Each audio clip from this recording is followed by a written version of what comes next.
కారణంగా ఏర్పాటు చేసుకున్నటువంటి శతాబ్ది ఉత్సవాలలో భాగంగా ఏర్పాటు చేసుకున్నటువంటి హిందూ సమ్మేళనానికి ఇచ్చేసినటువంటి ప్రతి ఒక్కరికి స్వాగతం, సుస్వాగతం. భరత భూమికి కష్టం వస్తే నా కష్టం వచ్చింది అనుకోవాలి. భరత భూమికి నష్టం వాటిల్లితే మనకు నష్టం వాటిల్లింది అనుకోవాలి. భరత భూమి యొక్క సుఖము వైభవమే మన వైభవం అనుకోవాలి. ఒక సైనికుడుగా కత్తి పట్టుకొని యుద్ధం చేస్తేనే దేశ సేవ చేసినట్టు కాదు. ఒక పౌరునిగా, ఒక భారతీయ పౌరునిగా కనీస పౌర నియమాలను పాటిస్తే కూడా మనం దేశానికి సేవ చేసినట్టే అవుతుంది. పర్యావరణాన్ని రక్షించడం, అడవులను రక్షించడం, ప్లాస్టిక్ ను నియంత్రించడం, పౌర నియమాలు, హెల్మెట్ ధరిస్తూ వాహనాన్ని నడపడము, ఇలాంటివి పాటించినప్పుడు కూడా మనం దేశానికి సేవ చేసిన వాళ్ళమే అవుతాం. ఎన్నో సంవత్సరాలు ఎన్నో దాడులను మనం భారతదేశం తట్టుకుంది. ఎన్నో దేవాలయాలను కొల్లగొట్టారు. అయినా మన భారతదేశం అఖండంగా ఇలా అస్తిత్వాన్ని కోల్పోకుండా ఉందంటే దానికి గల ఏకైక కారణం మనం నమ్మినటువంటి దైవమే. అదే మన సనాతన ధర్మం. మనం నమ్మినటువంటి మన భగవద్గీత అనేది ఒక జీవన విధానం. అది పూజా గదిలో పెట్టుకొని పూజ చేయాల్సినటువంటి వస్తువు కాదు. మన భారతదేశం హిందువులంతా ఒక సమస్యను ఎదుర్కొంటున్నాము. తరతరాలుగా ఎదుర్కొన్నటువంటి సమస్య. ఒకనొక వర్గం మన హిందూ ఆడపిల్లల పైన కన్నేసింది. స్కూళ్ళలో, కాలేజీల్లో, బేకరీల్లో ఇలాంటి అడ్డాల్లో పరిచయం అవుతూ వారిని లవ్ ట్రాప్ చేస్తూ వారిని ఎత్తుకెళ్ళిపోయి పిల్లల్ని కని మన హిందూ జనాభాను తగ్గిస్తున్నారు. ఇది ఈ ఒక్కరోజు వచ్చినటువంటి సమస్య కాదు. ఒకరికో ఇద్దరికో జరుగుతున్నటువంటి సమస్య కాదు. భారతదేశంలో 25 లక్షల మంది ఆడపిల్లలు లవ్ జిహాద్ అనే ట్రాప్ లో పడి బలైపోతున్నారు. వ్యభిచార గృహాలకు వారిని అమ్మేస్తున్నారు. అరబ్ దేశాలకు ఎగుమతి చేస్తున్నారు. అయినా మనం మేల్కోకపోతే ఇంకా ఎన్నో దురంతాలను మనం చూడాల్సి వస్తుంది. ఒక హిందువులకు, ఆడపిల్లలకనే కాదు, సరిగ్గా ఇదే రోజు ఏప్రిల్ 22న ఏడాది క్రితం పహల్గామ్ అటాక్ జరిగింది. ఎవరికైనా గుర్తుందా? పహల్గామ్ అటాక్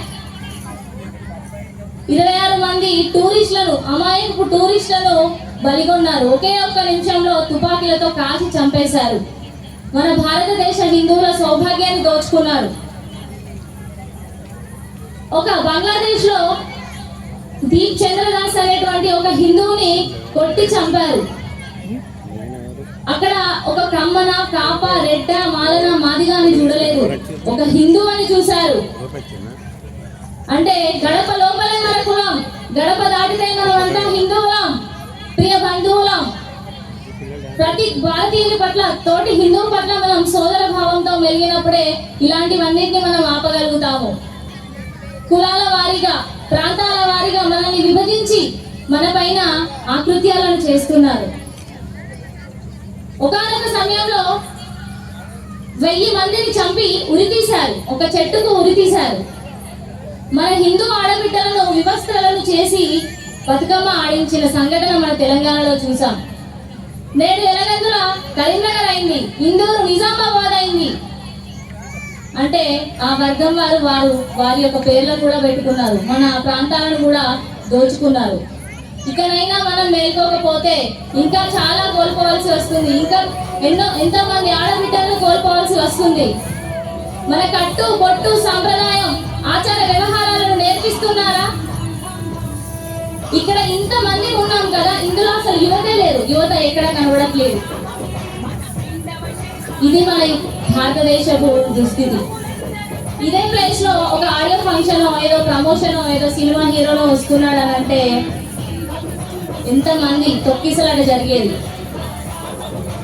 మన హిందువులు ధర్మాన్ని సంస్కృతిని కాపాడుకోవడానికి ఏర్పాటు చేసుకున్నటువంటి ఇంత గొప్ప సమ్మేళనంలో మన యువకులు కనబడకపోవడం అనేది ఒక దౌర్భాగ్యం అని చెప్పుకోవాలి. కాదంటారా ఎవరైనా? ఇది చేదు సత్యం. మనం నమ్మినా నమ్మకపోయినా ఇది ఒక చేదు సత్యం. అందుకే తల్లిదండ్రులారా ఆలోచించండి, మన యువకులకు మన పిల్లలకు ధర్మాన్ని నేర్పించండి. ధర్మం అంటే ఏమిటి, ఎలా నడవాలో ఎలా నడవకూడదో నేర్పేదే మన ధర్మం.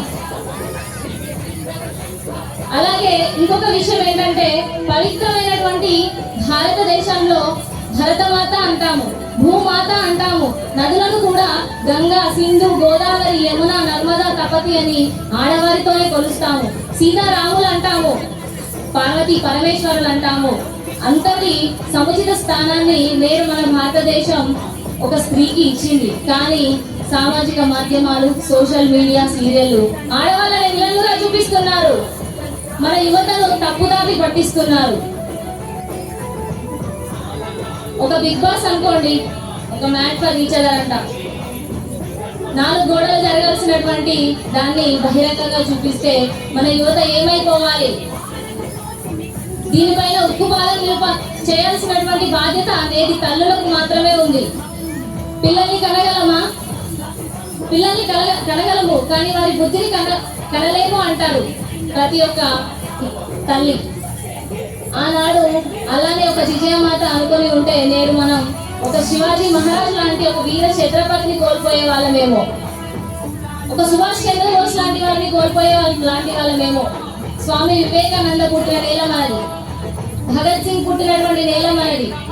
పిల్లలకి ఏం నేర్పుతున్నాం? ఒక వీరుని తయారు చేయలేకపోతున్నాం. ఒక భరతమాత రుణం తీర్చుకోవడానికి ఒక యువకుని మన భారతదేశానికి ఇవ్వలేకపోతున్నాం.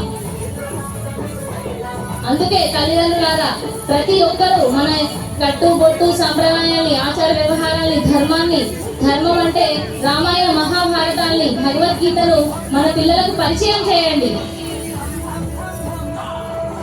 దయచేసి ఈ సభాముఖంగా నేను తల్లిదండ్రులను కోరుకునేది ఇది ఒక్క విషయమే.